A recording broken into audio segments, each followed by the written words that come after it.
السلام علیکم ورحمۃ اللہ وبرکاتہ۔ باب نمبر 42 سے آج کی اس نشست کا آغاز ہوتا ہے۔ اس باب کا عنوان ہے صبر اس وقت معتبر ہوتا ہے جب پہلی بار صدمہ پہنچے۔ باب الصبر عند الصدمۃ الاولی، کیونکہ جیسے جیسے وقت گزرتا جاتا ہے مصیبت ہلکی ہو جاتی ہے اور انسان صبر کرنے کا عادی ہوتا ہے، اسی لیے جب پہلی بار جھٹکا لگے، کوئی مصیبت آئے تو اس وقت صبر کا مظاہرہ کرنا یہ اصل معتبر ہے، اس کی زیادہ اہمیت ہے۔ وقال عمر رضی اللہ تعالی عنہ نعم العدلان و نعم العلاوہ الذین اذا اصابتهم مصیبۃ قالوا انا للہ و انا الیہ راجعون اولئک علیہم صلوات من ربہم ورحمہ واولئک هم المہتدون۔ سورہ بقرہ آیت نمبر 156 اور 157۔ حضرت عمر رضی اللہ عنہ نے فرمایا، کیا خوب دو ایک جیسے الفاظ ہیں، صلوات اور رحمت، اور کیا خوب اس کے علاوہ ہے، یعنی اولئک هم المہتدون، وہ لوگ جب انہیں کوئی مصیبت پہنچتی ہے۔ صابرین کون ہیں؟ وبشر الصابرین کے جواب میں کہا گیا الذین اذا اصابتهم مصیبہ۔ صابرین کون ہیں؟ وہ لوگ جب ان کو کوئی مصیبت پہنچتی ہے تو وہ کہتے ہیں بے شک ہم اللہ ہی کے لیے ہیں اور بے شک ہم کو اسی کی طرف لوٹ کر جانا ہے۔ یہ وہ لوگ ہیں جن پر ان کے رب کی طرف سے بکثرت رحمتیں ہیں، درود ہیں اور رحمت ہے، اور یہی لوگ ہدایت یافتہ ہیں۔ اس تعلیق میں یعنی حضرت عمر رضی اللہ عنہ کے اس ارشاد میں عدلان کا لفظ استعمال ہوا ہے۔ اونٹ کی پیٹھ پر دائیں بائیں جو بوریاں ڈالی جاتی ہیں، سامان بھر کر جو تھیلے ڈالے جاتے ہیں، ان کو عربی میں عدلان کہتے ہیں۔ عدلان یہ تثنیہ ہے، یعنی وہ دونوں بوریاں ایک دوسرے کی طرح ہیں۔ اسی طرح اس آیت میں بھی صلوات اور رحمت ایک جیسے لفظ ہیں۔ جس طرح اونٹ پر جب سامان رکھتے تھے عرب، دونوں طرف جو تھیلے ڈالتے تھے دونوں طرف کا بوجھ برابر رکھتے تھے تاکہ بیلنس برقرار رہے، اسی طرح اس آیت میں صلوات اور رحمت کا لفظ استعمال ہوا ہے صابرین کے لیے۔ اس لیے حضرت عمر نے ان کو عدلان کہا۔ ان لوگوں کو صلوات اور رحمت کا یہ خصوصی اجر صرف اس لیے ملا کہ جب ان کو پہلی بار صدمہ پہنچا تو انہوں نے اس پر صبر کا مظاہرہ کیا۔ تو جو صابرین ہیں، صبر کرنے والے ہیں، صلوات بھی ہیں ان کے لیے، رحمت بھی ہے، اللہ کی طرف سے عنایتیں ہیں، اجر و ثواب کا بھی بے حساب اجر و ثواب کا وعدہ ہے، اور پھر ان کے ہدایت یافتہ ہونے کی اللہ ان کو سند بھی عطا فرما رہا ہے۔ وقولہ تعالی واستعینوا بالصبر والصلاۃ وانھا لکبیرۃ الا علی الخاشعین، اور اللہ تعالیٰ کا یہ ارشاد مبارک، اور صبر اور نماز کے ذریعے مدد طلب کرو، بے شک نماز اللہ سے ڈرنے والوں کے سوا سب پر دشوار ہے۔ جو اللہ کا خوف اور خشیت رکھتے ہیں اپنے دل میں، ان پر نماز ادا کرنا ان کے لیے آسان ہے۔ مفسرین نے کہا اس آیت میں صبر سے مراد روزہ ہے۔ صبر کے معنی نفس کو بے قراری کے اظہار اور جزا اور فضا سے روکنا، اور روزے میں نفس کو طلوع فجر سے سورج نکلنے سے لے کر سورج ڈوبنے تک کھانے پینے اور عمل ازدواج یعنی جماع سے روک کر رکھا جاتا ہے۔ اور نماز سے مدد حاصل کرنے کا مطلب یہ ہے کہ اس میں قرآن مجید کی تلاوت ہوتی ہے اور دعا ہوتی ہے اور اللہ کے حضور جھکنا ہوتا ہے۔ ان امور سے یعنی ان کاموں سے اللہ تعالیٰ کی اطاعت میں مدد حاصل ہوتی ہے۔ جو شخص مصیبت نازل ہونے پر اپنے نفس کو بے قراری کے اظہار سے روک لے، بے قرار ہونے سے روک لے، تو وہ اپنے نفس پر قہر کرنے کا یعنی اپنے نفس کو مغلوب کرنے کا اور اپنے نفس کو اپنے کنٹرول کرنے کا عادی ہو جاتا ہے۔ پھر اس پر روزے رکھنا اور نماز پڑھنا دشوار نہیں ہوتا، مشکل نہیں ہوتا، کیونکہ نفس دن میں کھانا پینا چاہتا ہے اور نماز کے اوقات میں آرام کرنا چاہتا ہے۔ اور جب انسان اپنے نفس پر قہر کرنے کا یعنی اپنے نفس کو مغلوب کرنے کا، اپنے نفس پر کنٹرول کرنے کا عادی ہو جاتا ہے، تو اس کے لیے روزہ رکھنا اور نماز کے اوقات میں اور نماز پڑھنا آسان ہو جاتا ہے، بلکہ اس کے لیے تمام پر مشقت عبادتیں آسان ہو جاتی ہیں۔ یعنی جو شخص اپنے نفس کو مغلوب کرتا ہے، نفس پر کنٹرول حاصل کر لیتا ہے، اس کے لیے روزہ رکھنا بھی آسان ہے اور نماز ادا کرنا بھی آسان ہے۔ اسی طرح دیگر عبادتوں کی مشقتیں بھی اس پر آسان ہو جاتی ہے، وہ خوش دلی سے اور پوری سہولت کے ساتھ اللہ تعالیٰ کی عبادتیں انجام دے سکتا ہے۔ حدیث نمبر 1302، حدثنا محمد بن بشار قال حدثنا غندر قال حدثنا شعبۃ عن ثابت قال سمعت انس رضی اللہ تعالی عنہ عن النبی صلی اللہ علیہ وسلم قال الصبر عند الصدمۃ الاولی۔ امام بخاری رحمۃ اللہ علیہ روایت کرتے ہیں، ہمیں محمد بن بشار نے حدیث بیان کی، انہوں نے کہا ہمیں غندر نے حدیث بیان کی، انہوں نے کہا ہمیں شعبہ نے حدیث بیان کی، ثابت سے انہوں نے کہا میں نے حضرت انس رضی اللہ عنہ سے سنا، انہوں نے بیان کیا کہ نبی کریم صلی اللہ علیہ وسلم نے ارشاد فرمایا صبر اس وقت معتبر ہوتا ہے، شمار ہوتا ہے جب پہلی بار صدمہ پہنچے۔ ابتدائی صدمے کے وقت صبر کا مظاہرہ کرنا یہ اصل معتبر ہے، کیونکہ جب مصیبت قدیم ہو جاتی ہے، پرانی ہو جاتی ہے، مصیبت کے اوپر جب کئی دن گزر جاتے ہیں تو تکلیف آسان ہو جاتی ہے، خود بخود انسان کو صبر آ جاتا ہے۔ اصل مرحلہ تو کسی کے انتقال کے وقت یا کسی بڑی مصیبت کے وقت صبر کا مظاہرہ کرنے پر ہوتا ہے۔ اس حدیث کی تشریح صحیح بخاری حدیث نمبر 1252 میں گزر چکی۔ باب نمبر 43، باب قول نبی صلی اللہ علیہ وسلم انا بک لمحزونون، نبی کریم صلی اللہ علیہ وسلم کا ارشاد گرامی بے شک ہم تمہاری وجہ سے غمزدہ ہیں، یعنی حضرت ابراہیم، آپ صلی اللہ علیہ وسلم کے صاحبزادے حضرت ابراہیم کے انتقال کے موقع پر آپ نے فرمایا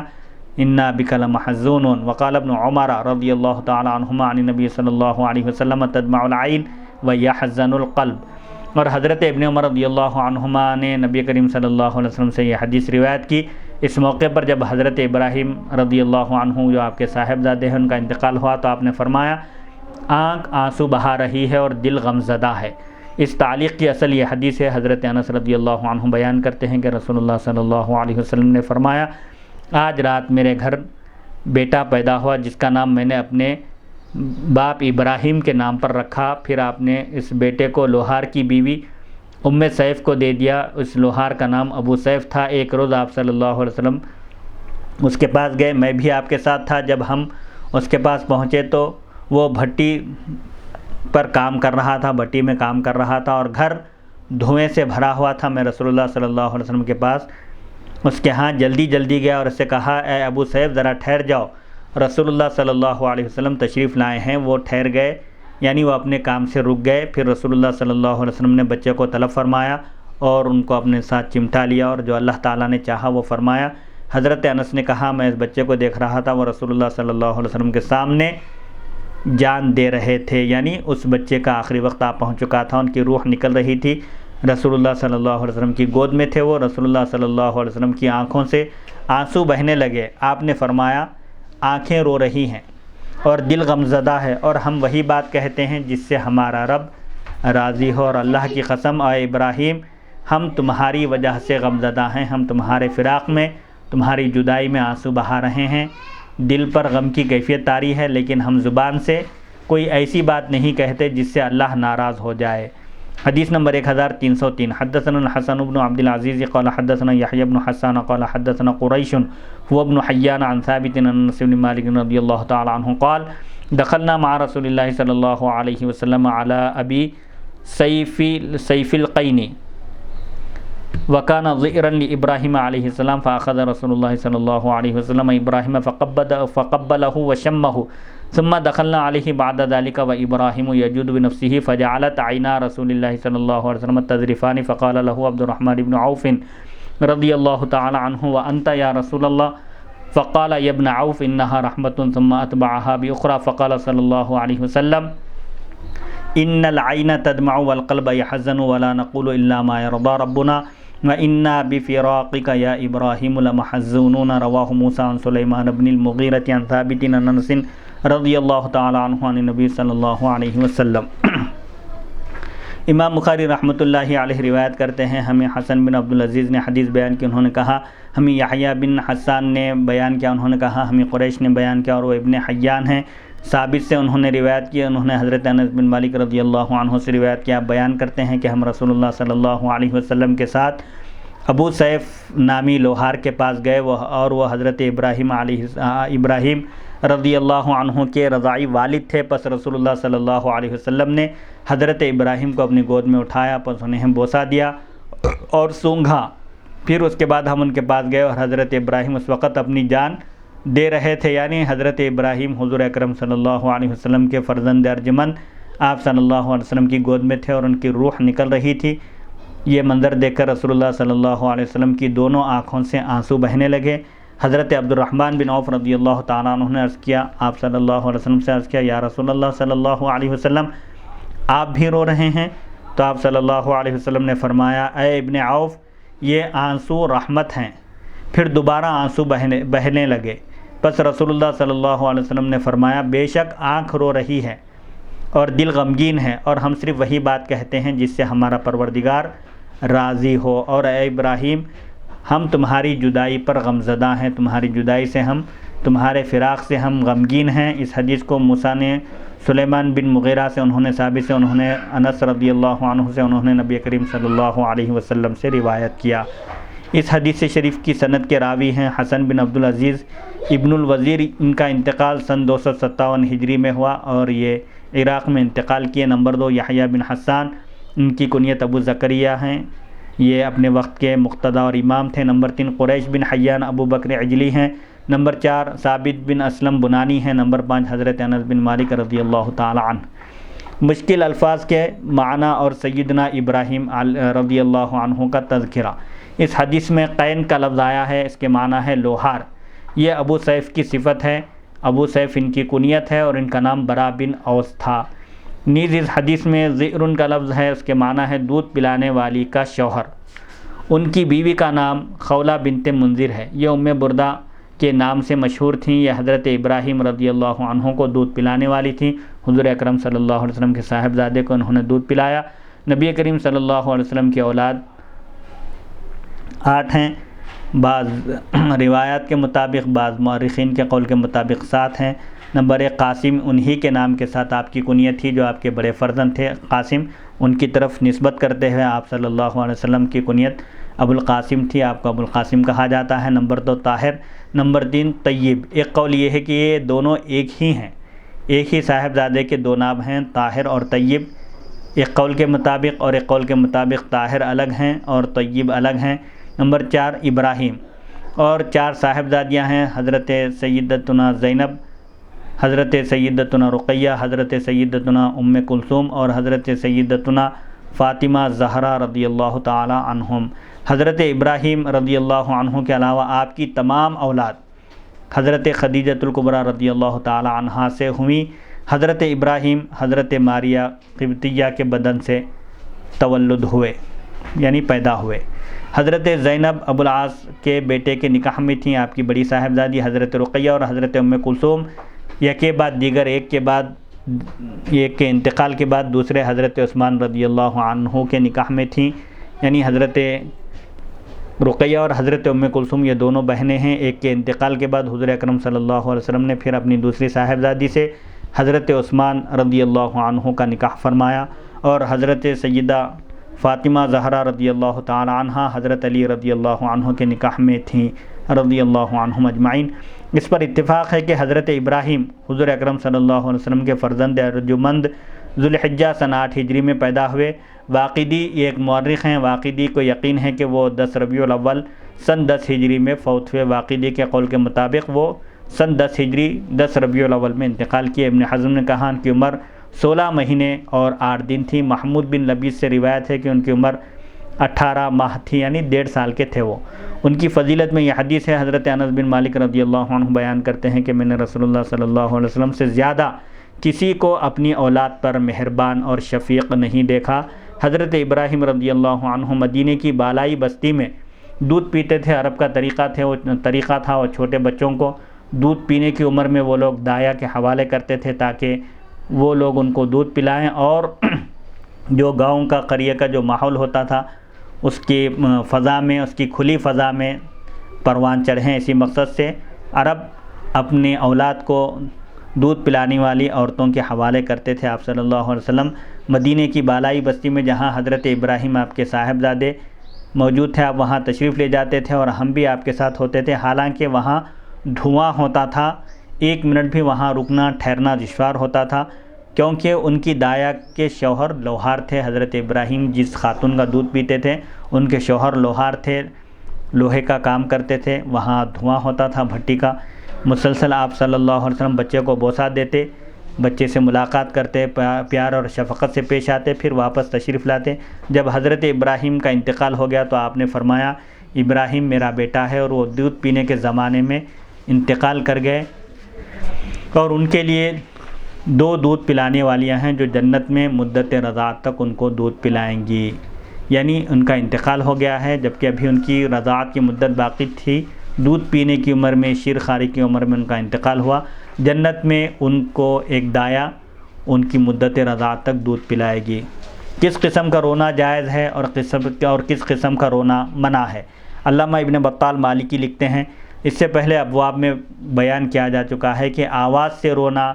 بال نوچنا، منہ پر تمانچے مارنا اور گریبان پھاڑنا، کپڑے چاک کرنا حرام ہے، اور غمگین ہونا اور آنسو بہانا بغیر آواز کے رونا جائز ہے، اور اس کے رونے پر اور اس کے روکنے پر کوئی شخص قادر نہیں ہے۔ کسی کے انتقال پر یا کسی مصیبت کے آنے پر فطری طور پر انسان غمگین ہوتا ہے اور اس کی آنکھ سے آنسو جاری ہوتے ہیں، یہ انسان کی غیر اختیاری چیز ہے، کسی کو اس پر کنٹرول نہیں ہے۔ حدیث میں ہے، حضرت ابو ہریرہ رضی اللہ عنہ بیان کرتے ہیں کہ نبی کریم صلی اللہ علیہ وسلم کے پاس ایک جنازے کا گزر ہوا جس پر کوئی رو رہا تھا۔ میں اور حضرت عمر بن خطاب، حضرت ابو ہریرہ فرماتے ہیں، میں اور حضرت عمر بن خطاب رضی اللہ عنہ بھی آپ کے پاس موجود تھے۔ حضرت عمر نے ان عورتوں کو ڈانٹا جو رو رہی تھی، تو رسول اللہ صلی اللہ علیہ وسلم نے فرمایا، اے ابن الخطاب، ان کو رہنے دو، یعنی ان کو رونے دو، کیونکہ نفس مصیبت زدہ ہے، آنکھ آنسو بہا رہی ہے اور زمانہ مرگ قریب ہے، یعنی موت کا زمانہ ابھی ابھی جنازہ اٹھا ہے، تو غم ابھی تازہ ہے، غم کی کیفیت ہے، اور انسان کی فطرت میں غم منانا ہے اور رونا ہے، آنسو بہانا ہے کسی کے انتقال پر، لہذا ان عورتوں کو تم روکو مت، ڈانٹو مت، ان کو رونے دو، غم ہلکا کرنے دو۔ اس حدیث سے معلوم ہوا کہ عورتیں غم میں ڈوبی ہوئی تھیں، اور چونکہ ان میں عقل کم ہوتی ہیں، وہ ناقصات العقل ہوتی ہیں، اس لیے وہ حد سے تجاوز کر جاتی ہیں، اور جو شاہی چراگاہ کے قریب اپنے جانور چرائے گا، جس میں عام لوگوں کے جانوروں کو چرانا منع ہوتا ہے، اگر کوئی شخص اگر شاہی چراگاہ کے اطراف و اکناف اپنے جانوروں کو چھوڑ دے گا، تو ظاہر بات ہے کہ اس کے جانور اس چراگاہ میں بھی جا کر چریں گے جہاں پر ان کو چرنا منع ہے۔ اسی لیے اگر کسی حرام کام کے قریب ہونے کا اگر ڈر ہو تو مباح کام سے بھی رکنا چاہیے۔ حدیث شریف میں ہے، حضرت ابو مالک اشعری رضی اللہ عنہ بیان کرتے ہیں کہ نبی کریم صلی اللہ علیہ وسلم نے فرمایا، میری امت میں 4 کام دور جاہلیت کے ہیں جن کو وہ نہیں چھوڑیں گے۔ 4 کام ایسے ہیں جو دور جاہلیت کے لوگوں کا طریقہ تھا، میری امت ان کاموں کو نہیں چھوڑے گی۔ نمبر 1، خاندانی شرافت پر فخر کرنا۔ جیسے عرب کا طریقہ تھا دور جاہلیت میں، وہ شریف النسل خاندان سے ہونے پر فخر کرتے تھے، خاندانی شرافت، نجابت پر اور خاندانی بڑائی پر فخر کرتے تھے، تکبر کرتے تھے۔ نمبر 2، دوسروں کے نسب پر طعن کرنا، یہ بھی دور جاہلیت کا ایجاد کردہ طریقہ ہے۔ کوئی کم نسب والا ہوتا تو لوگ اس پر طعن کرتے تھے، اس کو نشانہ بناتے تھے۔ نمبر 3، ستاروں سے بارش کو طلب کرنا، ستاروں سے بارش کی امید رکھتے تھے، اور جب بارش ہوتی تو دور جاہلیت میں عرب یہ کہتے تھے، مطرنا بنوء کذا، یعنی فلاں کارتی کی وجہ سے، فلاں ستارے کی وجہ سے ہم پر بارش ہوئی۔ وہ لوگ بارش کی نسبت اللہ کی طرف نہیں کرتے تھے، یہ دور جاہلیت کا طریقہ ہے۔ اور ایک مومن کا عقیدہ یہ ہونا چاہیے کہ بارش ہو یا ہوا چلے یا طوفان آئے یا جو بھی کائنات میں رد و بدل ہو یا جس قسم کی بھی کہ تغیرات ہوں، تبدیلیاں ہوں، یہ سب اللہ کے حکم کے تابع ہے۔ جب تک اللہ کا حکم نہ ہو بارش نہیں ہوتی، اور جب تک اللہ کا حکم نہ ہو ہوا نہیں چلتی۔ بہرحال تیسری چیز جو دور جاہلیت کی ایجاد کردہ ہے، دور جاہلیت میں لوگوں کا طریقہ تھا، ستاروں سے بارش کو طلب کرتے تھے۔ نمبر 4، نوحہ کرنا، یہ بھی دور جاہلیت کا طریقہ ہے۔ نوحہ کرنے والی اگر مرنے سے پہلے توبہ نہ کرے تو قیامت کے دن اس کو تپش کی قمیص اور خارش کی زرہ پہنائی جائے گی۔ جو عورت نوحہ کرتی ہے اور مرنے سے پہلے توبہ نہ کرے، نوحہ سے اپنے باز نہ آئے، تو اس کو قیامت کے دن اس کو سخت ترین عذاب ہوگا۔ اس کو تپش کی قمیص یعنی حرارت والی قمیص، کرتا اس کو پہنایا جائے گا، اور خارش کی زرہ یعنی ایک لباس پہنایا جائے گا جس کی وجہ سے اس کا جسم کھو جائے گا اور وہ بے چین اور بے قرار ہو جائے گی۔ حسن بصری درج ذیل آیت کی تفسیر میں کہتے ہیں، وَجَعَلَ بَيْنَكُمْ مَوَدَّةً وَرَحْمَةً، سورہ روم آیت نمبر 21۔ اس آیت کا مفہوم، اس آیت کا ترجمہ یہ ہے، اور اللہ کی چند نشانیاں بیان کی گئی وہاں پر، ان میں سے ایک نشانی یہ ہے، وَمِنْ آيَاتِهِ أَنْ خَلَقَ لَكُم مِّنْ أَنفُسِكُمْ أَزْوَاجًا لِتَسْكُنُوا إِلَيْهَا، اور اللہ تعالیٰ کی کئی نشانیوں میں سے، من جملہ نشانیوں میں سے ایک نشانی یہ ہے کہ اس نے تمہارے ہی نفسوں سے تمہارے لیے ازواج کو یعنی بیویوں کو پیدا کیا تاکہ تم ان سے سکون حاصل کرو، اور اس نے تمہارے درمیان محبت اور رحمت ڈال دی۔ اس آیت میں حسن بصری فرماتے ہیں مودت سے مراد جماع ہے، صحبت ہے بیوی سے، اور رحمت سے مراد اولاد ہے۔ اللہ تعالیٰ نے فطری طور پر یہ چیز مرد اور عورت میں رکھ دی ہے تاکہ وہ اپنے خواہشات کی تکمیل کرے حلال اور جائز طریقے سے، جو شریعت نے جو طریقے بتائے ہیں کہ نکاح کے ذریعے وہ اس تعلق کو قائم کرے۔ باب مذکور کی حدیث شرح صحیح مسلم جلد 6 صفحہ 766 حدیث نمبر 5905 پر مذکور ہے، وہاں اس حدیث کی تشریح نہیں کی گئی۔ باب نمبر 44 باب البکائی عند المریض، مریض کے پاس رونے کا بیان۔ حدیث نمبر 1304 حدثنا اصبغ عن ابن وهب قال اخبرني عمرو عن سعيد بن الحارث الانصاري عن عبد الله بن عمر رضي الله تعالى عنهما قال اشتكى سعد بن عبادة شكوى له فاتاه النبي صلى الله عليه وسلم يعوده مع عبد الرحمن بن عوف وسعد بن ابي وقاص وعبد الله بن مسعود رضي الله تعالى عنهم، فلما دخل عليه فوجده في غاشية اهله فقال قد قضى، قالوا لا يا رسول الله، فبكى النبي صلى الله عليه وسلم، فلما رأى القوم بكاء النبي صلى الله عليه وسلم بكوا فقال الا تسمعون ان الله لا يعذب بدمع العين ولا بحزن القلب ولكن يعذب بهذا، واشار الى لسانه او يرحم، وان الميت يعذب ببكاء اهله عليه، وكان عمر رضي الله تعالى عنه يضرب فيه بالعصا ويرمي بالحجارة ويحثي بالتراب۔ امام بخاری رحمۃ اللہ علیہ روایت کرتے ہیں ہمیں اسبغ نے حدیث بیان کی ابن وہب سے، انہوں نے کہا مجھے عمرو نے خبر دی، سعید بن حارث انصاری سے، انہوں نے عبداللہ بن عمر رضی اللہ عنہما سے انہوں نے بیان کیا کہ حضرت سعد بن عبادہ رضی اللہ عنہ بیمار ہو گئے، پس ان کی مزاج پرسی کے لیے نبی کریم صلی اللہ علیہ وسلم تشریف لائے۔ آپ کے ساتھ حضرت عبد الرحمن بن عوف، حضرت سعد بن ابی وقاص اور حضرت عبداللہ بن مسعود رضی اللہ عنہم بھی شامل تھے۔ پس جب آپ صلی اللہ علیہ وسلم ان کے پاس پہنچے تو آپ نے ان کو اپنے گھر والوں کے درمیان بے ہوشی کی کیفیت میں پایا۔ آپ نے پوچھا کیا ان کا انتقال ہو گیا؟ تو گھر والوں نے کہا نہیں یا رسول اللہ صلی اللہ علیہ وسلم۔ پھر نبی کریم صلی اللہ علیہ وسلم رونے لگے۔ جب لوگوں نے نبی کریم صلی اللہ علیہ وسلم کو روتے ہوئے دیکھا تو وہ بھی رونے لگے۔ آپ نے فرمایا کیا تم نے یہ نہیں سنا کہ اللہ تعالیٰ آنکھ کے آنسوؤں پر عذاب نہیں دیتا اور نہ دل کے غم کرنے پر عذاب دیتا ہے؟ آپ نے زبان کی طرف اشارہ کر کے فرمایا لیکن اس کی وجہ سے عذاب دیتا ہے، زبان سے غیر شرعی کلمات ادا کرنے سے اور شکوہ شکایت کرنے سے اللہ تعالیٰ عذاب دیتا ہے یا رحم فرماتا ہے، اور میت پر میت کے گھر والوں کے رونے کی وجہ سے میت کو عذاب دیا جاتا ہے۔ اور حضرت عمر رضی اللہ عنہ رونے پر لاٹھی سے مارتے تھے اور پتھر سے مارتے تھے اور منہ میں مٹی ڈالتے تھے رونے سے منع کرنے کے لیے، روکنے کے لیے۔ اس سے مراد یہ ہے کہ اگر کوئی بلند آواز سے روئے یا روتے ہوئے جزا فضا کرے، شکوہ شکایت کے کلمات زبان سے ادا کرے تو پھر ایسی صورت میں ان کو رونے سے منع کرنا چاہیے۔ حدیث مذکور کے رجال اس حدیث کی سند کے راوی ہیں اسبغ بن فرج ابو عبداللہ ان کی کنیت ہے۔ سن 225 ہجری میں ان کا انتقال ہوا۔ نمبر 2 عبداللہ بن وہب، نمبر 3 عمرو بن حارث انصاری، نمبر 4 سعد بن حارث انصاری، یہ مدینہ منورہ کے قاضی یعنی گورنر تھے۔ نمبر 5 حضرت عبداللہ بن عمر رضی اللہ عنہما۔ عبادت کا ثبوت اور زبان کی وجہ سے عذاب یا ثواب کا محمل، یعنی زبان کی وجہ سے انسان کو عذاب ہوتا ہے اور زبان کی وجہ سے ہی انسان اجر و ثواب کا مستحق قرار پاتا ہے۔ علامہ بدر الدین عینی اس حدیث کی تشریح میں لکھتے ہیں اس حدیث میں یہ ثبوت ہے کہ فاضل کو مفضول کی عیادت کرنی چاہیے، یعنی جو شخص مرتبے میں بڑا ہو اگر اس سے کم مرتبے والا بیمار ہو تو بڑے مرتبے والے کو اپنے سے کم مرتبے والے کا بھی خیال کرنا چاہیے، اس کی مزاج پرسی کرنی چاہیے۔ جیسے حضور اکرم صلی اللہ علیہ وسلم کا مرتبہ صحابی سے بڑا ہے، لیکن آپ نے سعد بن عبادہ جب بیمار ہوئے تو ان کی مزاج پرسی، ان کی عیادت کے لیے آپ تشریف لے گئے اور بیمار کی مزاج پرسی کرنی چاہیے۔ اس حدیث میں مریض کے پاس رونے کا بھی ثبوت ملتا ہے اور یہی اس حدیث کا عنوان ہے۔ اگر استاد یا شیخ روئے تو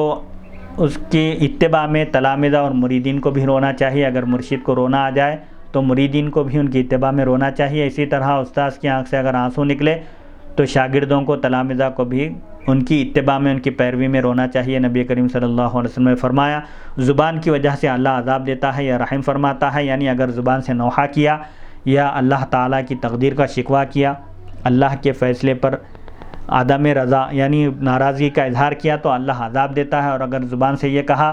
کہ ہم اللہ کی تقدیر پر راضی ہیں اور اس کے حکم کو خوش دلی سے تسلیم کرتے ہیں، یا کوئی اور نیک کلمہ کہا، کوئی نیک بات کہی تو اللہ تعالیٰ رحم فرماتا ہے۔ اس حدیث میں جو فرمایا کہ گھر والوں کے میت پر رونے سے میت کو عذاب ہوتا ہے، اس کی توجیہ یہ ہے، اس کا مطلب یہ ہے کہ جب مرنے والے نے یہ تاکید کی ہو کہ اس کے مرنے پر رویا جائے۔ اس پر مفصل بحث یعنی اس کی تفصیلی بحث صحیح بخاری حدیث نمبر 1288 میں گزر چکی۔ باب نمبر 45، باب ما ینہی عن النوح والبکاء والزجر عن ذلک، نوحہ کرنے اور رونے کی ممانعت اور اس پر ڈانٹ ڈپٹ کا بیان۔ یعنی اگر کوئی نوحہ کرے، واویلا مچائے اور بلند آواز سے روئے تو اس کو سختی سے منع کرنا چاہیے۔ حدیث نمبر 1305، حدثنا محمد بن عبد الله بن حوشب قال حدثنا عبد الوهاب قال حدثنا يحيى بن سعيد قال اخبرني عمرة قالت سمعت عائشة رضي الله تعالى عنها تقول لما جاء قتل زيد بن حارثة وجعفر وعبد الله بن رواحة جلس النبي صلى الله عليه وسلم يعرف فيه الحزن وانا اطلع من شق الباب فاتاه رجل فقال يا رسول الله ان نساء جعفر وذكر بكاءهن فامره بان ينهاهن فذهب الرجل ثم اتى فقال قد نهيتهن وذكر انهن لم يطعنه فامره الثانية ان ينهاهن فذهب ثم اتى فقال والله لقد غلبنني او غلبننا الشق من محمد بن حوشب فزعمت ان النبي صلى الله عليه وسلم قال فحثوا في افواههن التراب فقلت ارغم الله انفك فوالله ما انت بفاعل وما تركت رسول الله صلى الله عليه وسلم من العناء۔ امام بخاری رحمۃ اللہ علیہ روایت کرتے ہیں، ہمیں محمد بن عبداللہ بن حوشب نے حدیث بیان کی، انہوں نے کہا ہمیں عبد الوہاب نے حدیث بیان کی، انہوں نے کہا ہمیں یحییٰ بن سعید نے حدیث بیان کی، انہوں نے کہا مجھے عمرہ نے خبر دی، انہوں نے کہا میں نے حضرت عائشہ صدیقہ رضی اللہ تعالی عنہا کو یہ کہتے ہوئے سنا کہ جب حضرت زید بن حارثہ، حضرت جعفر اور حضرت عبداللہ بن رواحہ کی شہادت کی خبر آئی، ایک ہی جنگ میں یہ تینوں حضرات شہید ہو گئے، جب ان کی شہادت کی اطلاع آئی تو نبی کریم صلی اللہ علیہ وسلم تشریف فرما ہوئے، اس حال میں کہ آپ کے چہرے سے غم ظاہر ہو رہا تھا، آپ کے چہرے پر غم کے اور تکلیف کے آثار نمایاں تھے، اور میں دروازے کے سوراخ سے دیکھ رہی تھی۔ حضرت عائشہ فرماتی ہیں دروازہ بند تھا، اس میں ایک سوراخ تھا، اسے میں دیکھ رہی تھی، آپ کے پاس ایک شخص آیا، اس نے کہا یا رسول اللہ صلی اللہ علیہ وسلم، حضرت جعفر کی عورتیں یعنی ان کے اہل خانہ رو رہے ہیں۔ آپ صلی اللہ علیہ وسلم نے حکم دیا کہ وہ ان کو منع کرے، اس شخص سے فرمایا جاؤ انہیں رونے سے منع کرو۔ وہ شخص گیا، پھر آیا، پھر اس نے کہا میں نے ان کو منع کیا، رونے سے روکا، اس کے باوجود انہوں نے میری بات نہیں مانی اور وہ مسلسل رو رہی ہیں۔ تو آپ صلی اللہ علیہ وسلم نے اس شخص کو دوبارہ حکم دیا کہ جاؤ اور انہیں رونے سے منع کرو۔ وہ شخص پھر آیا، پس کہا اللہ کی قسم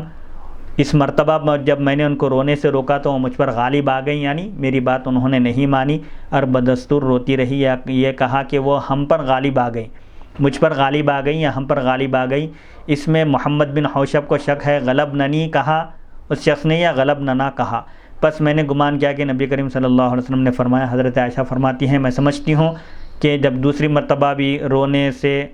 روکنے پر وہ نہیں رکی تو آپ صلی اللہ علیہ وسلم نے اس شخص سے فرمایا پس تم ان کے منہ میں مٹی ڈال دو، رونے سے روکنے کے لیے مٹی ڈال کر ان کو روکو۔ میں نے دل میں کہا اللہ تیری ناک خاک آلود کرے۔ اس شخص کے بارے میں حضرت عائشہ فرماتی ہیں کہ اس شخص نے نبی کریم صلی اللہ علیہ وسلم کو اور مزید تکلیف میں اور غم میں ڈال دیا، یا تو ادھر تو کم سے کم منع کرنا چاہیے تھا کہ یہ تو کام کرنے والا نہیں ہے، دو بار جب اس کو بھیجا گیا تو ان کو رونے سے روک نہیں سکا، اور ادھر رسول اللہ صلی اللہ علیہ وسلم کو بھی ظاہری تکلیف میں مبتلا کر دیا کہ آپ کو بھی ستانا نہیں چھوڑا۔ اگر وہ لوگ خاموش نہیں ہوئی تھی تو خاموش اس شخص کو ہو جانا چاہیے تھا۔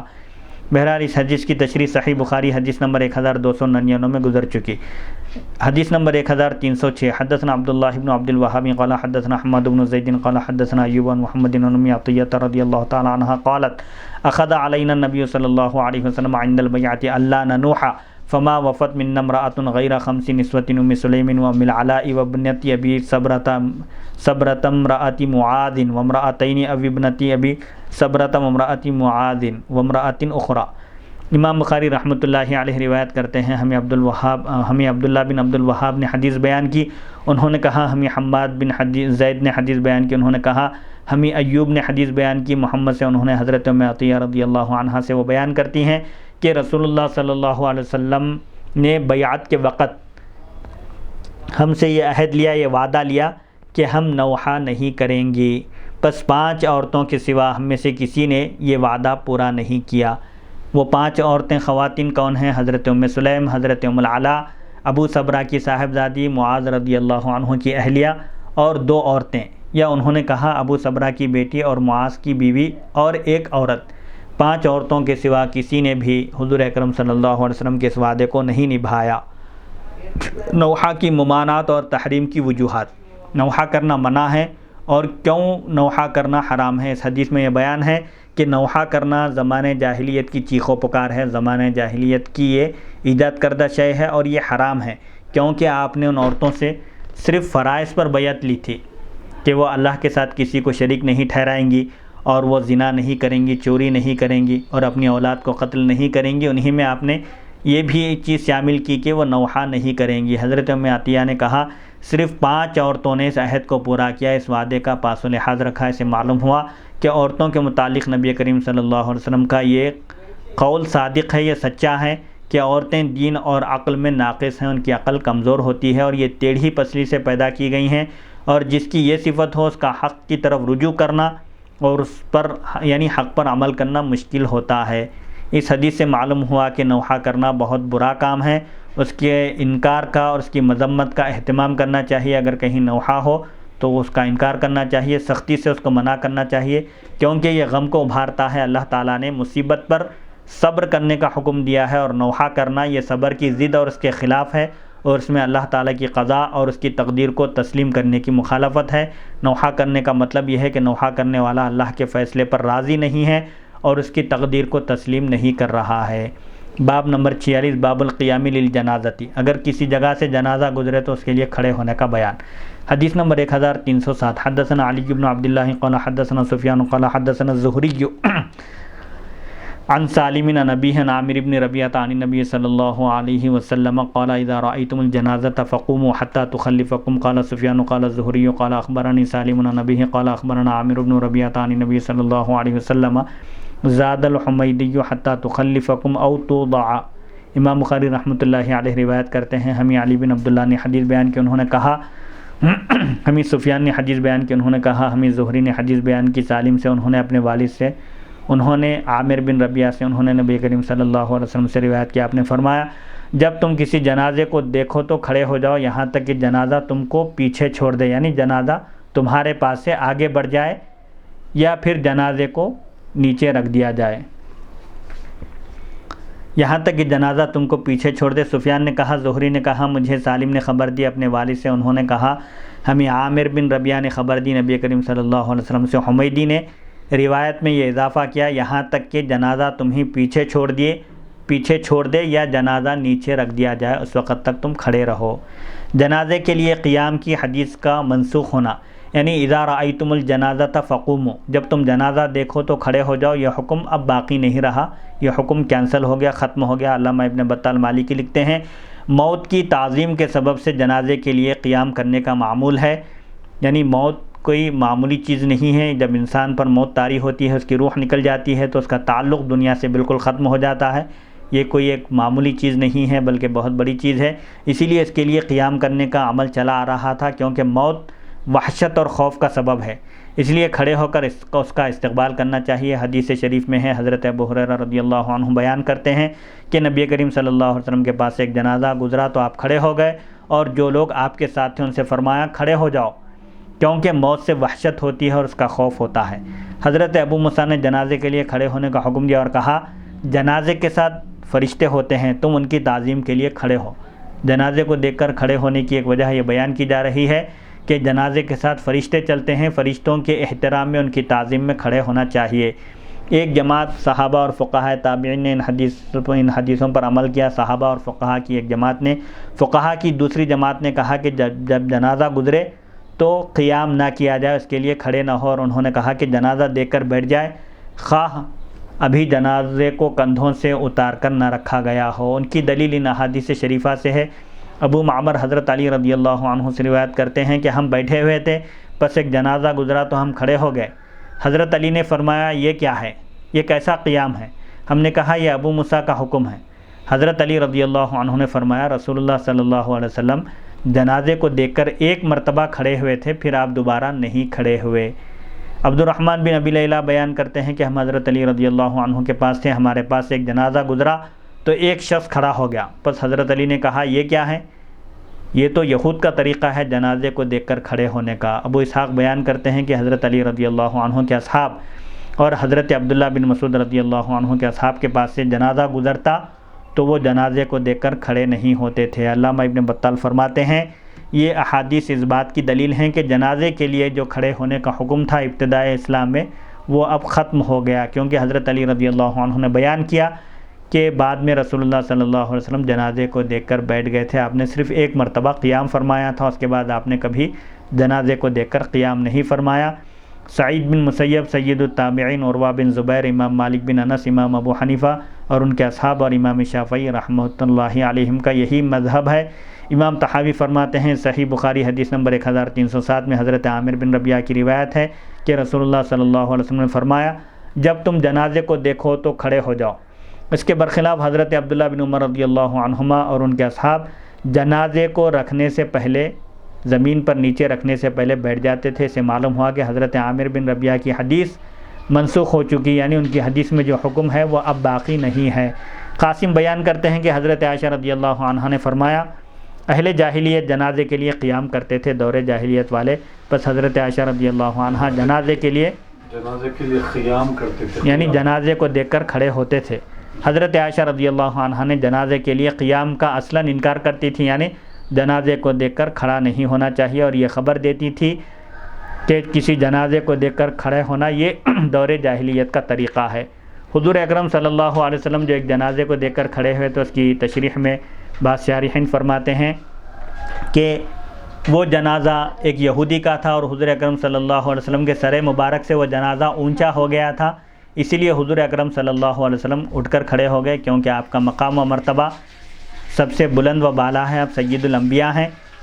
آپ نے مناسب نہیں سمجھا کہ آپ کے سر مبارک سے کسی یہودی کا جنازہ بلند ہو، اسی لیے آپ صلی اللہ علیہ وسلم اٹھ کر کھڑے ہو گئے تھے۔ جنازے کے کیا توجیہ ہے، ہائے ہائے ہائے۔ جنازے کے قیام میں یعنی جنازے کے لیے کھڑے ہونے کے سلسلے میں فقہا کے مذاہب اور امام اعظم ابو حنیفہ کے موقف کی دلیل ہے۔ علامہ بدر الدین عینی لکھتے ہیں مسور بن مخرمہ، قتادہ، محمد بن سیرین، شعبی، نخعی، اسحاق بن ابراہیم اور عمر بن میمون نے کہا کہ جب جنازہ کسی شخص کے پاس سے گزرے تو وہ اس جنازے کے لیے کھڑا ہو جائے۔ امام احمد اور محمد بن الحسن کا بھی یہی مذہب ہے۔ امام طحاوی نے کہا کہ دوسروں نے اس کی مخالفت کی ہے اور کہا ہے کہ جس کے پاس سے جنازہ گزرے اس کا کھڑا ہونا ضروری نہیں ہے، اور جو لوگ جنازے کے پیچھے آ رہے ہوں ان کے لیے بھی جنازے کو اتارنے سے پہلے بیٹھنا جائز ہے۔ علامہ عینی فرماتے ہیں دوسروں سے امام طحاوی کی مراد یہ حضرات ہیں عروہ بن زبیر، سعید بن مسیب، علقمہ، اسود، نافع، سعید بن جبیر، امام ابو حنیفہ، امام مالک، امام شافعی، امام ابو یوسف اور امام محمد، اور یہی عطا بن ابی رباح، مجاہد اور ابو اسحاق جیسے اکابر ائمہ کا قول ہے۔ حضرت علی ابن ابی طالب، ان کے صاحبزادے حضرت حسن، حضرت ابن عباس اور حضرت ابو ہریرہ رضی اللہ عنہم سے بھی اسی طرح مروی ہے، یعنی روایت ہے، اور انہوں نے کہا کہ جنازے کے لیے کھڑے ہونے کا حکم ختم ہو گیا، اور اس پر ان کا استدلال یعنی ان کی دلیل حسب ذیل احادیث ہیں۔ حضرت علی بن ابی طالب رضی اللہ عنہ نے بیان کیا کہ رسول اللہ صلی اللہ علیہ وسلم پہلے یعنی ابتدا میں جنازے کے لیے کھڑے ہوئے، پھر آپ بیٹھ گئے، یعنی ایک مرتبہ کے علاوہ پھر آپ دوسری مرتبہ جنازے کے لیے کھڑے نہیں ہوئے۔ مسعود بن حکم بیان کرتے ہیں کہ حضرت علی رضی اللہ عنہ کوفہ میں لوگوں سے فرما رہے تھے کہ رسول اللہ صلی اللہ علیہ وسلم ہمیں جنازے میں کھڑے ہونے کا حکم دیتے تھے، پھر اس کے بعد آپ بیٹھ گئے اور آپ نے بیٹھنے کا حکم دیا، یعنی جنازے کو دیکھ کر کھڑے ہونے کا حکم اب باقی نہیں رہا۔ ابو معمر بیان کرتے ہیں کہ ہم حضرت علی رضی اللہ عنہ کے ساتھ تھے کہ ایک جنازہ گزرا، لوگ جنازے کو دیکھ کر کھڑے ہو گئے۔ حضرت علی نے پوچھا تمہیں اس کا فتویٰ کس نے دیا کہ جنازے کو دیکھ کر کھڑے ہو جائے؟ لوگوں نے کہا حضرت ابو موسیٰ اشعری رضی اللہ عنہ نے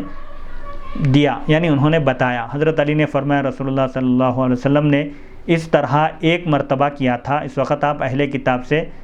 مشابہت کرتے تھے، یعنی یہود و نصارہ کا یہ طریقہ تھا جنازے کو دیکھ کر کھڑے ہونے کا، تو حضور صلی اللہ علیہ وسلم بھی چونکہ مشرکین اور کفار کے مقابلے میں اہل کتاب میں کچھ لوگ توحید پر قائم تھے، اس لیے آپ صلی اللہ علیہ وسلم کفار اور مشرکین کے مقابلے میں اہل کتاب کچھ بہتر تھے، اس لیے آپ ان سے مشابہت اختیار کرتے تھے۔ پس جب آپ کو اہل کتاب یہود و نصارہ کی مشابہت سے منع کیا گیا تو آپ رک گئے، یعنی جنازے کو دیکھ کر کھڑے نہیں ہوئے۔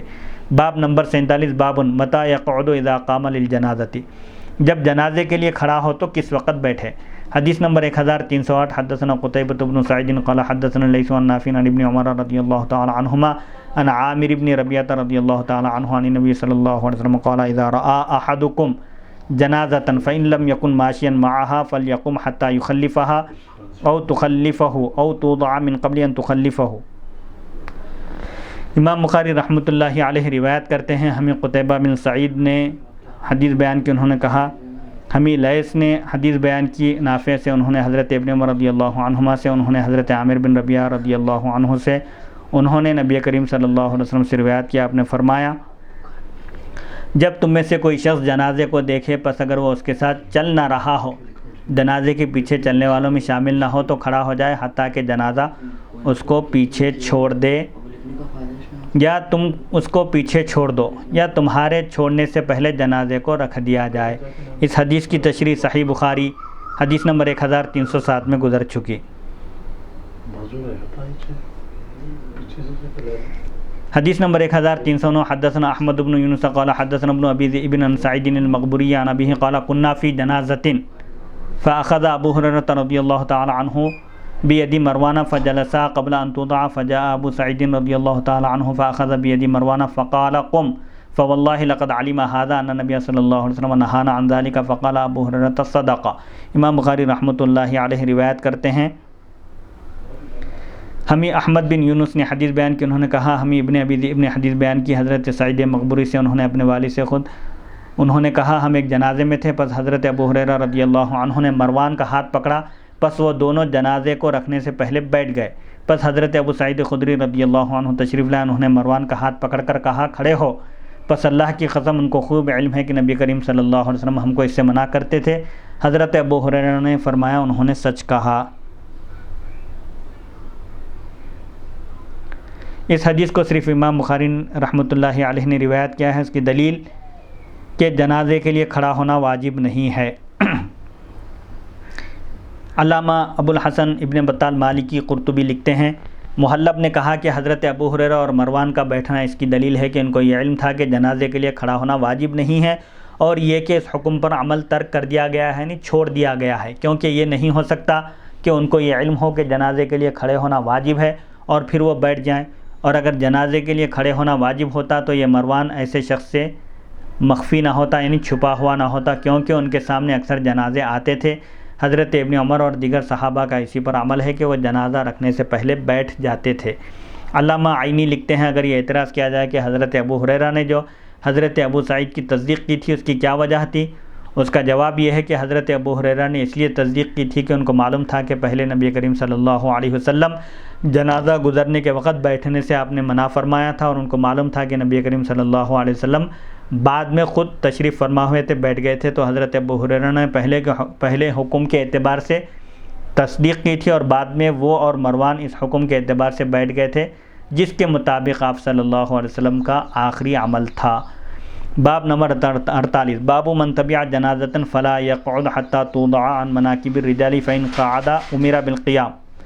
جو جنازے کے ساتھ جائے وہ اس وقت تک نہ بیٹھے جب تک کہ جنازے کو مردوں کے کندھوں سے اتار کر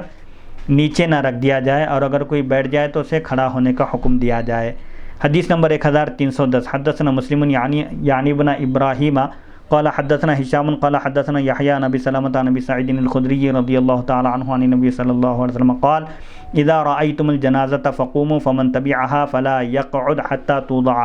امام بخاری رحمۃ اللہ علیہ روایت کرتے ہیں، ہمیں مسلم یعنی ابن ابراہیم نے حدیث بیان کی، انہوں نے کہا ہمیں ہشام نے بیان کیا، انہوں نے کہا ہمیں یحییٰ نے بیان کیا ابو سلمہ سے، انہوں نے حضرت ابو سعید خدری رضی اللہ عنہ سے، انہوں نے نبی کریم صلی اللہ علیہ وسلم سے روایت کیا، آپ نے فرمایا جب تم جنازے کو دیکھو تو کھڑے ہو جاؤ، پس جو جنازے کے ساتھ گیا ہے وہ اس وقت تک نہ بیٹھے جب تک کہ جنازے کو نیچے زمین پر نہ رکھ دیا جائے۔ اس حدیث کی تشریح کے لیے صحیح بخاری حدیث نمبر 1309 کا مطالعہ کریں۔ باب نمبر 49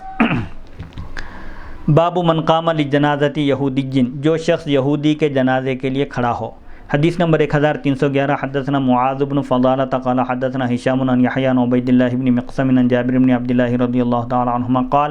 مر بنا جنازۃ فقام لها النبی صلی اللہ علیہ وسلم وقمنا به فقلنا یا رسول اللہ انها جنازۃ یہودی قال اذا رأیتم الجنازۃ فقوموا۔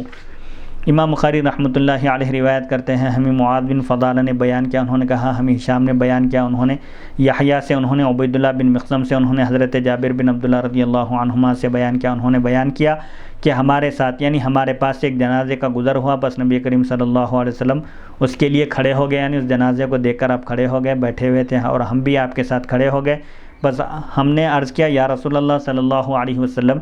یہ یہودی کا جنازہ ہے، ایک یہودی مر گیا ہے یا اس کا جنازہ ہے، تو آپ نے فرمایا جب تم جنازے کو دیکھو تو کھڑے ہو جاؤ۔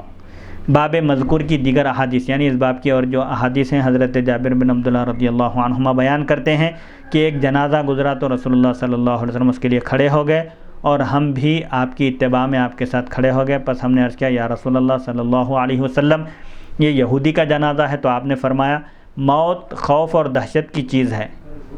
پس جب تم جنازے کو دیکھو تو کھڑے ہو جاؤ۔ موت ایک خوف اور دہشت پیدا کرنے والی چیز ہے، چاہے وہ یہودی کا جنازہ ہو یا نصرانی کا جنازہ ہو یا کسی مسلمان کا۔ قیس بن سعد اور سہل بن حنیف بیان کرتے ہیں کہ رسول اللہ صلی اللہ علیہ وسلم کے پاس سے ایک جنازہ گزرا تو آپ کھڑے ہو گئے، آپ کو بتایا گیا کہ یہ یہودی کا جنازہ ہے، آپ نے فرمایا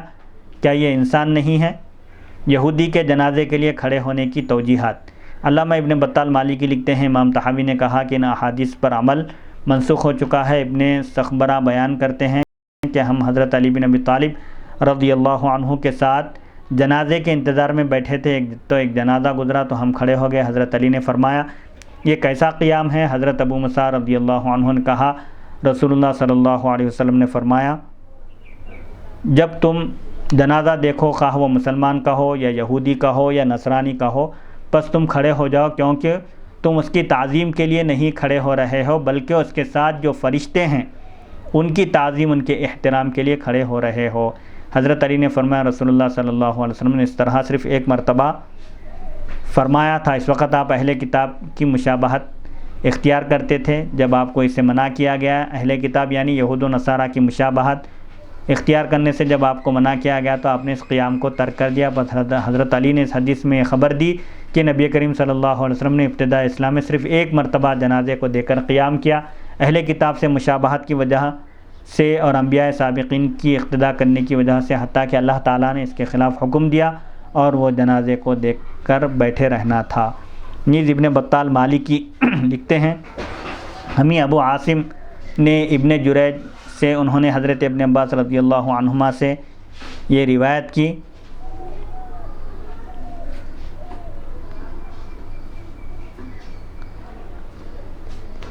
کہ نبی کریم صلی اللہ علیہ وسلم کے پاس ایک یہودی کا جنازہ گزرا تو آپ کھڑے ہو گئے اور آپ نے فرمایا اس کی بدبو نے مجھے اذیت پہنچائی ہے، اسی لیے میں کھڑا ہو گیا تاکہ اس کی بدبو سے دور ہو جاؤں۔ نیز علامہ ابن بطال نے امام طبری کے حوالے سے لکھا ہے کہ حضرت حسن بن علی رضی اللہ عنہما نے بیان کیا کہ جب یہودی کا جنازہ آپ کے پاس سے گزرا تو آپ اس لیے کھڑے ہو گئے تھے کہ آپ نے اس کو ناپسند کیا کہ اس کا جنازہ آپ کے سر مبارک سے بلند ہو جائے۔ میں کہتا ہوں کہ اس سلسلے میں مزید احادیث حسب ذیل ہیں۔ علامہ غلام رسول سعیدی صاحب فرماتے ہیں، محمد بیان کرتے ہیں کہ حضرت حسن بن علی اور حضرت ابن عباس رضی اللہ عنہم کے پاس سے ایک جنازے کا گزر ہوا، حضرت حسن رضی اللہ عنہ کھڑے ہو گئے اور حضرت ابن عباس رضی اللہ عنہما نہیں کھڑے ہوئے، تو حضرت حسن نے کہا کیا رسول اللہ صلی اللہ علیہ وسلم یہودی کے جنازے کے لیے نہیں کھڑے ہوئے تھے؟ حضرت ابن عباس نے فرمایا ہاں، اس کے بعد آپ بیٹھ گئے تھے، یعنی صرف ایک مرتبہ آپ نے یہودی کے جنازے کو دیکھ کر آپ نے قیام فرمایا تھا، کھڑے ہوئے تھے، لیکن اس کے بعد آپ نے دوبارہ یہودی کے جنازے کو دیکھ کر کھڑے نہیں ہوئے۔ محمد بیان کرتے ہیں کہ حضرت حسن ابن علی رضی اللہ عنہما بیٹھے ہوئے تھے، ان کے پاس ایک جنازہ گزرا، پس لوگ کھڑے ہو گئے یہاں تک کہ جنازہ گزر گیا۔ حضرت حسن نے کہا ایک یہودی کا جنازہ گزرا تھا اور رسول اللہ صلی اللہ علیہ وسلم اس کے راستے میں بیٹھے ہوئے تھے، آپ نے اس کو ناپسند کیا کہ یہودی کا جنازہ آپ کے سر مبارک سے اونچا ہو، اسی وجہ سے آپ کھڑے ہوئے۔ حدیث نمبر 1312، حدثنا آدم قال حدثنا شعبۃ قال حدثنا عمرو بن مرۃ قال سمعت عبد الرحمن بن ابي ليلى قال كان سهل بن حنيف وقيس بن سعد قاعدين بالقادسية فمروا عليهما بجنازة فقاما فقيل لهما انها من اهل الارض اي من اهل الذمة فقالا ان النبي صلى الله عليه وسلم مرت به جنازۃ فقام فقیل له انها جنازۃ یہودی فقالت الیست نفسا۔ امام بخاری رحمۃ اللہ علیہ روایت کرتے ہیں ہمیں آدم نے حدیث بیان کی، انہوں نے کہا ہمیں شعبہ نے حدیث بیان کی، انہوں نے کہا ہمیں عمرو بن مرہ نے حدیث بیان کی، انہوں نے کہا میں نے عبد الرحمن بن ابی لیلہ سے سنا، انہوں نے کہا کہ حضرت سہل بن حنیف اور حضرت قیس بن سعد دونوں قادسیہ ایک مقام کا نام ہے، وہاں بیٹھے ہوئے تھے، بس ان کے پاس ایک جنازہ گزرا تھا، وہ دونوں کھڑے ہو گئے، ان سے کہا گیا کہ یہ اہل ذمہ کا جنازہ ہے، یعنی ذمی لوگ ہیں یہ جن کا جنازہ یہ ذمی تھا شخص، یہ یعنی دارالاسلام میں ٹیکس دے کر جزیہ دے کر رہنے والا تھا، جان کی امان حاصل کر کے آپ دونوں حضرات اس کے لیے کیوں کھڑے ہوئے؟ تو ان دونوں نے کہا کہ نبی کریم صلی اللہ علیہ وسلم کے پاس سے ایک جنازہ گزرا، پس آپ صلی اللہ علیہ وسلم جنازے کو دیکھ کر کھڑے ہو گئے، اس وقت آپ سے کہا گیا کہ یہ تو ایک یہودی کا جنازہ ہے، تو آپ نے فرمایا کیا یہ ذی روح نہیں ہے، یعنی یہودی ہے لیکن کیا یہ انسان نہیں ہے؟ بحیثیت انسان ہونے کے اس کے جنازے کے لیے بھی کھڑے ہونا چاہیے۔ اس حدیث کی تشریح کے لیے صحیح بخاری حدیث نمبر 1311 کا مطالعہ کریں۔ حدیث نمبر 1313 وقال ابو حمزة عن الاعمش عن عمرو عن ابن ابي ليلى قال كنت مع قيس والسهل رضي الله تعالى عنهما فقال كنا مع النبي صلى الله عليه وسلم وقال زكريا عن الشعبي عن ابن ابي ليلى كان ابو مسعود وقيس يقومان للجنازة۔ اور ابو حمزہ نے کہا اعمش سے، انہوں نے عمرو سے، انہوں نے ابن ابی لیلہ سے، انہوں نے کہا کہ میں قیس اور سہل رضی اللہ عنہما کے ساتھ تھا، بس ان دونوں نے کہا ہم نبی کریم صلی اللہ علیہ وسلم کے ساتھ تھے، اور زکریا نے کہا شعبی سے، انہوں نے ابن ابی لیلہ سے، حضرت ابو مسعود اور قیس رضی اللہ عنہما جنازے کے لیے کھڑے ہوتے تھے۔ ان آثار یعنی صحابہ کے اقوال کی تشریح کے لیے بھی صحیح بخاری حدیث نمبر 1311 ملاحظہ فرمائے۔ باب نمبر 5 باب حمل الرجال الجنازۃ دون النساء، جنازۃ دون النساء، جنازے کو مردوں کا اٹھانا نہ کہ عورتوں کا، یعنی جنازے کو مرد کاندھا دیں عورتیں نہیں۔ اس کی وجہ یہ ہے کہ مرد عورتوں سے زیادہ طاقتور ہوتے ہیں، اور اگر عورتیں جنازے کو اٹھائیں گی تو ان کا حجاب کھل جائے گا، چہرہ دکھ جائے گا، بے پردگی ہوگی، اور ان کا مردوں کے ساتھ اختلاط ہوگا، چونکہ مردوں کے ساتھ اختلاط یعنی ملنا جلنا، مردوں کے ہجوم میں ان کا رہنا یہ مناسب نہیں ہے، اور یہ محل فتنہ ہے، اس کی وجہ سے فتنہ برپا ہو سکتا ہے، اور اس میں فساد کا بھی احتمال ہے، یعنی ایسی صورت میں فتنہ برپا ہو سکتا ہے، کوئی غیر شرعی حرکت ہو سکتی ہے۔ اگر یہ سوال کیا جائے کہ جہاں مرد بالکل دستیاب نہ ہو، میسر نہ ہو، تو اس کا جواب یہ ہے کہ ضروریات شرع میں مستثنیٰ ہوتی ہیں۔ اگر کوئی ایسی جگہ ہو جہاں پر کوئی مرد نہ ہو، الضرورات تبیح المحظورات، کہ ضرورت پڑنے پر کوئی اگر ممنوع چیز ہے تو اس کی بھی شریعت میں اجازت دی جاتی ہے، ایسے موقع پر عورتیں مرد کا جنازہ اٹھا سکتی ہیں۔ حدیث نمبر 1314 حدثنا عبدالعزیز بن عبداللہ قال حدثنا الليث عن سعيد المقبري عن أبيه أنه سمع أبا سعيد الخدري رضي الله تعالى عنه أن رسول الله صلى الله عليه وسلم قال إذا وضعت الجنازة واحتملها الرجال على أعناقهم فإن كانت صالحة قالت قدموني وإن كانت غير صالحة قالت يا ويلها أين يذهبون بها يسمع صوتها كل شيء إلا الإنسان ولو سمعه لصعق۔ امام بخاری رحمۃ اللہ علیہ روایت کرتے ہیں ہمیں عبدالعزیز بن عبداللہ نے حدیث بیان کی، انہوں نے کہا ہمیں لیث نے حدیث بیان کی سعید مقبوری سے، انہوں نے والد سے روایت کی، خود انہوں نے حضرت ابو سعید خدری رضی اللہ عنہ سے سنا کہ رسول اللہ صلی اللہ علیہ وسلم نے فرمایا جب جنازہ رکھا جاتا ہے اور مرد اس کو اپنی گردنوں پر اٹھا لیتے ہیں، جنازے کو کندھا دیتے ہیں، پس اگر وہ جنازہ نیک ہو، نیک انسان کا ہو، تو وہ کہتا ہے مجھے آگے لے چلو، یعنی مجھے جلدی جلدی لے چلو اور دفن کر دو، اور اگر وہ نیک نہ ہو تو کہتا ہے کہ ہائے افسوس، یہ اس کو کہاں لے جا رہے ہیں۔ اس کی آواز کو انسان کے سوا کائنات کی ہر شے سنتی ہے، اگر انسان سن لے تو بے ہوش ہو جائے۔ عورتوں کے جنازہ نہ اٹھانے کی توجیہ انسان کے سوا سننے والوں کی کا مصداق، اور جنازے کے کلام کرنے کی توجیہ، یعنی عورتیں جنازہ نہیں اٹھانا چاہیے، اور جنازہ اگر نیک نہ ہو تو وہ جو کہتا ہے کہ ہائے میری تباہی، یہ لوگ مجھے کہاں لے جا رہے ہیں، یہ انسان کے سوا سب اس کی آواز سنتے ہیں، پھر اور جنازہ کلام کیسے کرتا ہے۔ اس سلسلے میں فرماتے ہیں علامہ ابن بطال مالکی لکھتے ہیں امام بخاری نے اس حدیث کا عنوان قائم کیا جنازوں کو مردوں کا اٹھانا نہ کہ عورتوں کا، یعنی جنازے کو مرد کاندھا دیں عورتیں نہیں۔ اس پر اس حدیث کے ان الفاظ سے استدلال کیا ہے جب جنازہ رکھا جاتا ہے مرد اس کو اپنی گردن پر اٹھا لیتے ہیں، یعنی جب ڈولے کو جب مرد کاندھا دیتے ہیں، اس میں یہ دلیل ہے کہ عورتیں جنازوں کو نہ اٹھائیں، کیونکہ جو مشقت والے کام ہیں وہ مردوں پر لازم ہیں، وہ عورتوں پر لازم نہیں ہے۔ اللہ تعالیٰ نے ان کے ضعف کی وجہ سے ان سے بکثرت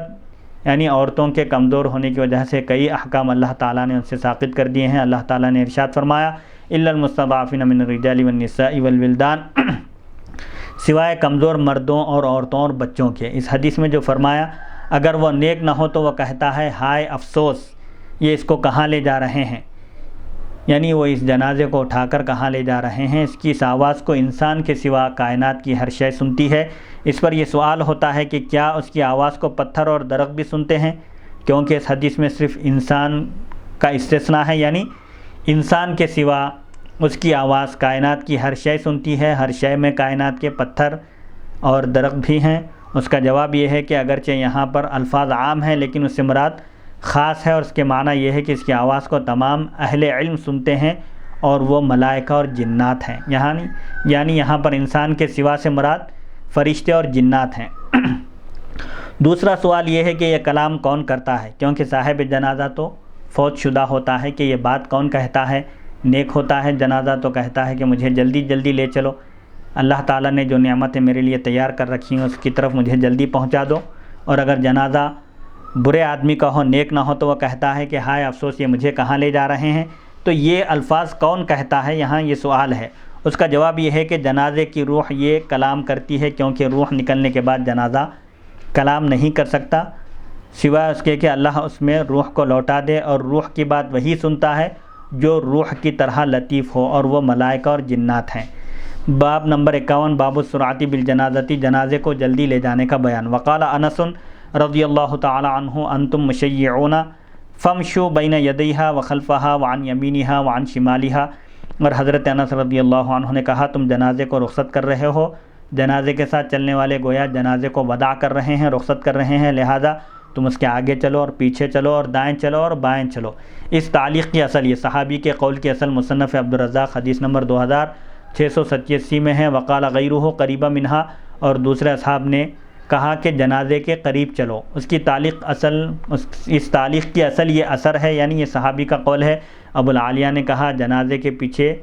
قریب ہے، اس کے آگے قریب ہے، اس کے دائیں قریب ہے، اس کے بائیں قریب ہے،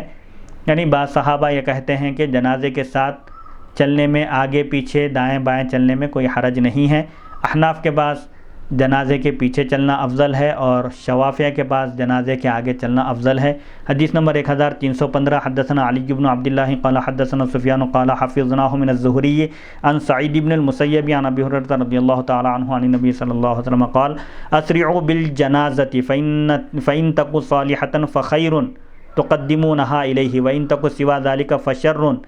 تضاعونہ عن رقابکم۔ امام بخاری رحمۃ اللہ علیہ روایت کرتے ہیں ہمیں علی بن عبداللہ نے بیان کیا، انہوں نے کہا، ہمیں سفیان نے بیان کیا، انہوں نے کہا ہم نے اس کو زہری سے محفوظ رکھا، انہوں نے سعید بن مسیب سے، انہوں نے حضرت ابو ہریرہ رضی اللہ عنہ سے، انہوں نے نبی کریم صلی اللہ علیہ وسلم سے، آپ نے فرمایا جنازے کو جلدی لے جاؤ،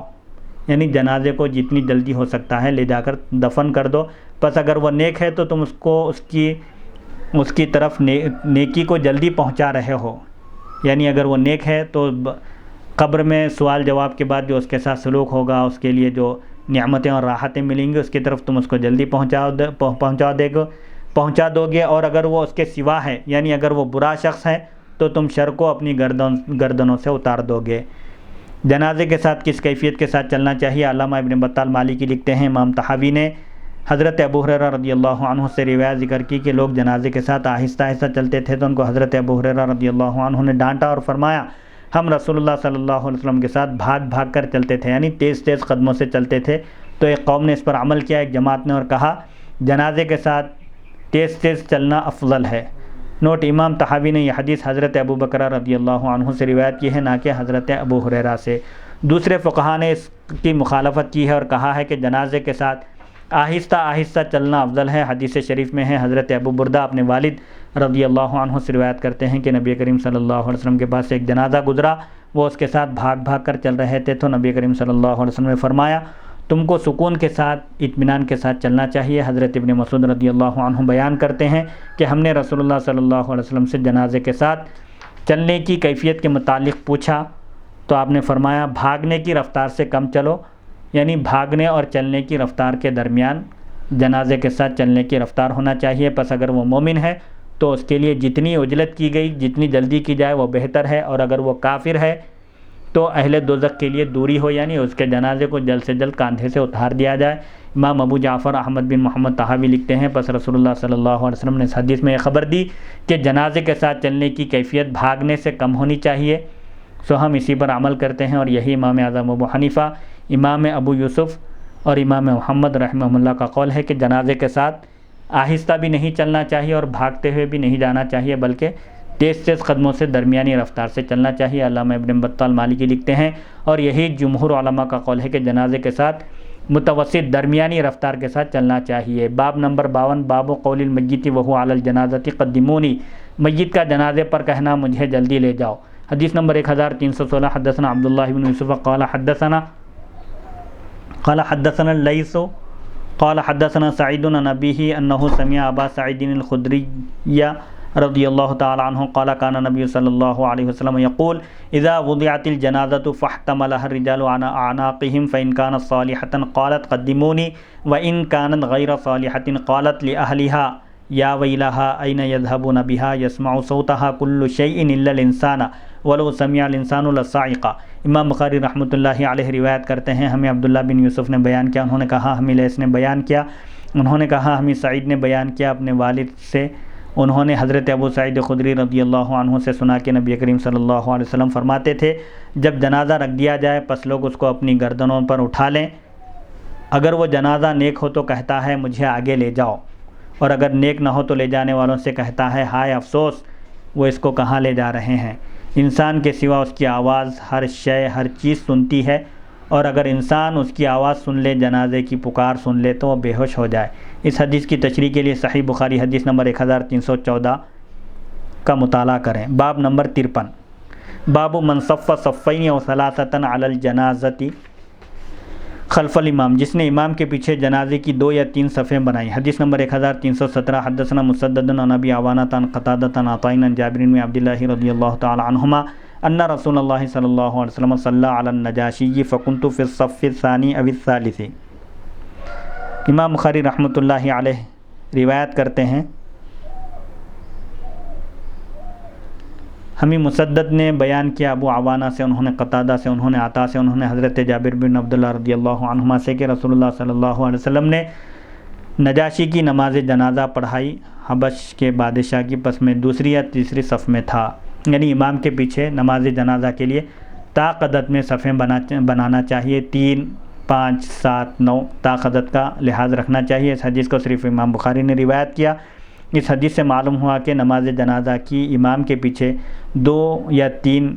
یعنی طاقت میں صفیں بنانا مستحب ہے، بہتر ہے۔ باب نمبر 54، باب الصفوف علی الجنازۃ،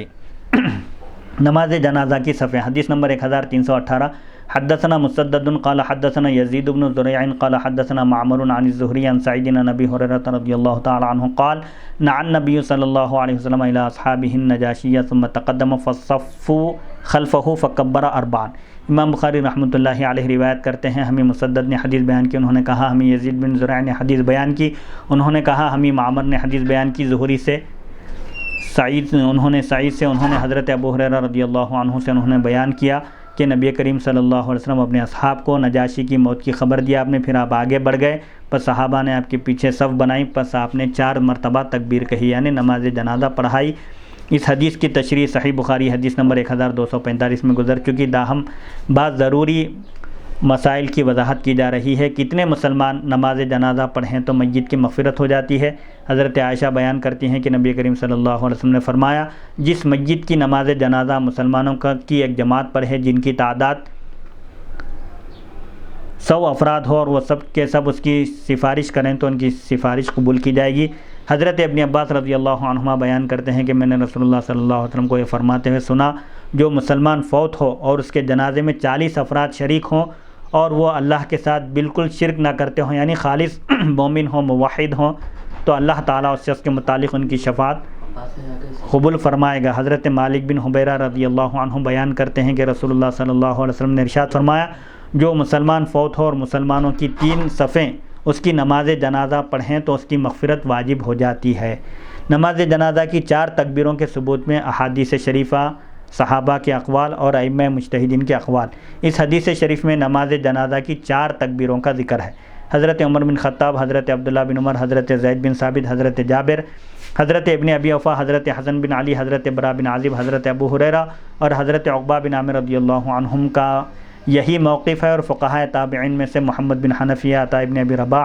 محمد بن سیرین، ابراہیم نخعی، سوید بن غفلہ اور ثوری کا یہی مسلک ہے، اور ائمہ مجتہدین میں سے امام اعظم ابو حنیفہ، امام مالک، امام شافعی اور امام احمد بن حنبل یعنی ائمہ اربعہ کا بھی یہی مذہب ہے۔ اس سلسلے میں احادیث شریفہ کچھ اس طرح ہیں۔